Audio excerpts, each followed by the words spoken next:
আজ আমার বাসর রাত। বুঝতেই তো পারছেন, আজ ঈদের দিনের মতো আনন্দ হবে। আজ বিড়ালি দুঃখ গো যা পাই সকল কিছুই ভালো করে আদর যত্ন সহকারে একসাথে মারবো ইনশাল্লাহ। আপনারাও দোয়া করবেন যেন যুদ্ধের ময়দানে জয়ী হয়ে ফিরতে পারি। আমি নেটওয়ার্কের বাহিরে বন্ধুদের সাথে দাঁড়িয়ে আছি।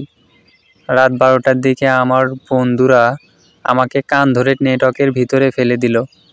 রুমে ঢুকবো খুব ভয় হচ্ছে, তাই দরজার আড়াল থেকে বললাম, আসবো গো বউ? বউয়ের অনুমতি নিলাম। আসো গো, ভেতরে আসো। বউ ঘরে ঢুকতেই বউ আমাকে সালাম করতে লাগলো। কিছুক্ষণের জন্য নিজেকে কেমন জানি মুরব্বি মুরব্বি মনে হলো। বেঁচে থাকো মা, বেঁচে থাকো। কি, আমি তোমার মা হই? বেয়াদব ছেলে।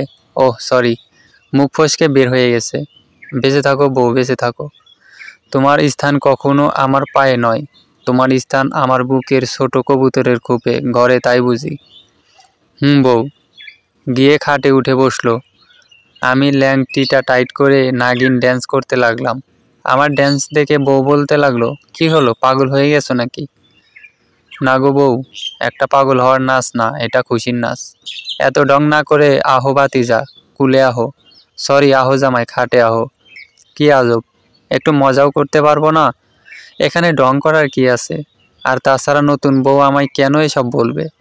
মনে একটু ইগো নিয়ে এক দৌড় দিয়ে বইয়ের কুলে উঠে পড়লাম। ও সরি, খাটে উঠে পড়লাম। বউ গোমটা টেনে বসেছে। লাল বেনারসি শাড়িতে বউকে একদম লাল টুকটুকে পাশের জঙ্গলের পরীর মতো লাগছে। বইয়ের এমন ঘোমটা টানা দেখে মনে চাচ্ছে খুশি ঠেলায় বরিশালের টুইন টাওয়ারের উপর উঠে সেই লেভেলের নাগি ড্যান্স দেই, আর খুশি ঠেলায় টিকিট ছাড়া রেলে করে রাজশাহী চলে যায়। এখন আমি গলা নাড়া দিয়ে বললাম, এভাবে ঘোমটা টেনে বসেছো কেন গো রোজার আম্মু? এমন করে বলো না গো, আমার বুঝি লজ্জা করে না? আজ থেকে আমরা দুজন স্বামী স্ত্রী, এতে লজ্জার কি আছে গো রোজার আম্মু? ইস, তাই বলে কি লজ্জা পাবো না বুঝি? লজ্জা নারীর ভূষণ, বুঝেছো? আমার আর তোর সইছে না, তাই আর কথা বাড়ালাম না। আলতো করে বইয়ের ঘোমটা টেনে তুলে দিলাম। বউ মাথা নিচু করে বসে আছে। বইয়ের মুখটা দেখে আমি কনফিউজ হয়ে গেছি, এটা কি সত্যি আমার বউ নাকি পরী? বইয়ের সৌন্দর্য দেখে আমি সেই লেভেলে ঠাস কইরা কাশ খাইছি। আমি বইয়ের মুখের দিকে অপলক দৃষ্টিতে ব্যাবেলার মতো হা করে তাকিয়ে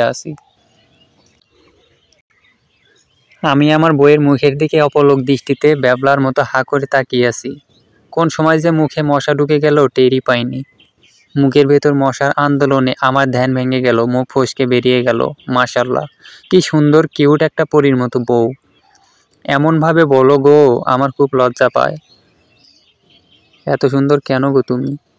সৃষ্টিকর্তা যেন তোমায় নিজ হাতে নিখুঁতভাবে বানিয়েছে। তোমার মধ্যে যেন সৌন্দর্যের কোনো কমতি নেই। আমার কিন্তু সত্যি সত্যি লজ্জা লাগছে।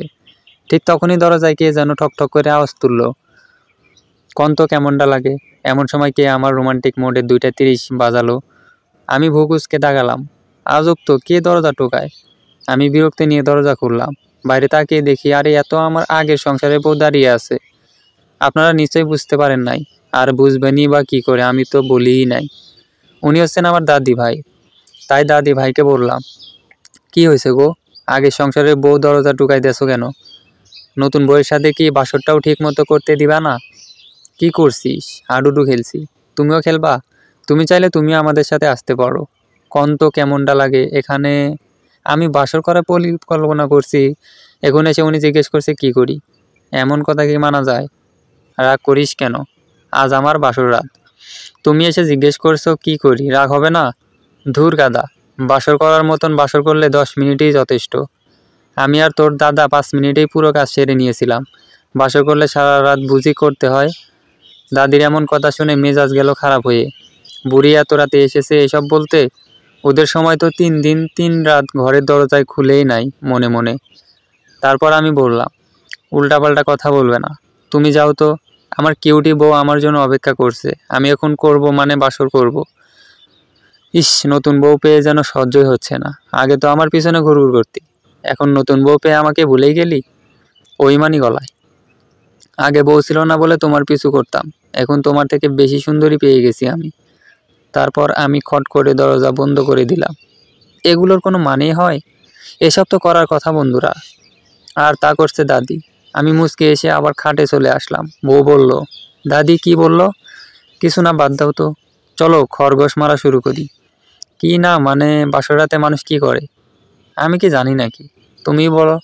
লজ্জায় গুলুমুলু হয়ে আচ্ছা চলো একটু গল্প করি। কি গল্প?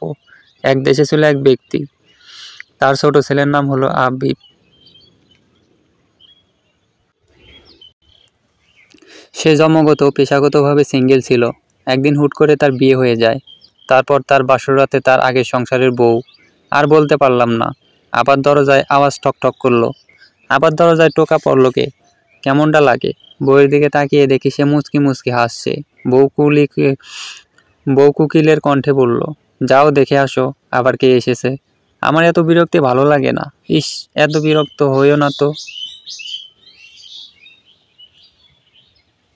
আমি যেহেতু ভাবছি তাহলে আরও অনেক রাত পাবে বাসর করার জন্য। আজ তো বাসর রাত, আমি আজকেই করতে চাই। তুমি চিন্তা করো না, আজ থেকে আমাদের প্রতিটি রাতই বাসর রাত। প্রতিদিনই খরগোশ মারতে পারবা। আমি প্রতিদিনের জন্য প্রস্তুত। আমি বইয়ের কথায় লজ্জা পেলাম। মাথা চুলকোতে দরজার কাছে গেলাম।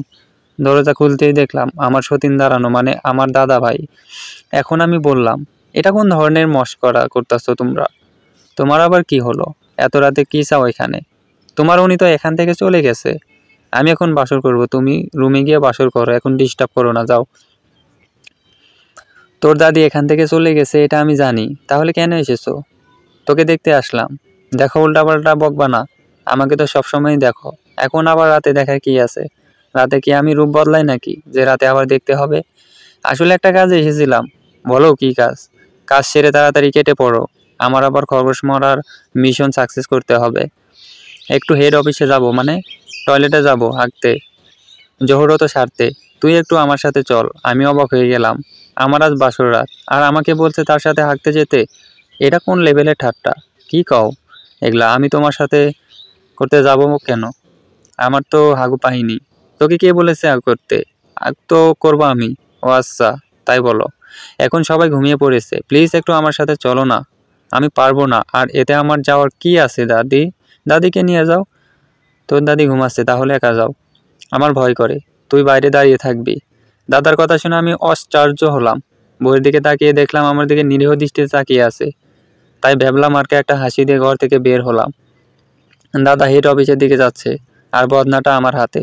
আহারে, চাঁদনি রাতে নতুন জামাই বদনা হাতে, কত বড় কষ্টের কথা। কি একটা অবস্থা, কেমনে হবে ব্যবস্থা? এদিকে 20 থেকে 25 মিনিট হলো দাদা হেড অফিস থেকে বের হওয়ার কোনো নামই নেয় না। আমি কিছু বলতেও পারছি না। আরও 5 থেকে 7 মিনিট পর দাদা হেড অফিস থেকে বের হলো। বলল, চলবে। তো গল্পটা কেমন হয়েছে জানাতে ভুলবেন না। এতক্ষণ মনোযোগ সহকারে পড়ার জন্য আপনাদেরকে অসংখ্য ধন্যবাদ। পরবর্তী পার্টের জন্য অপেক্ষা করুন। চাই মন তোমাকে।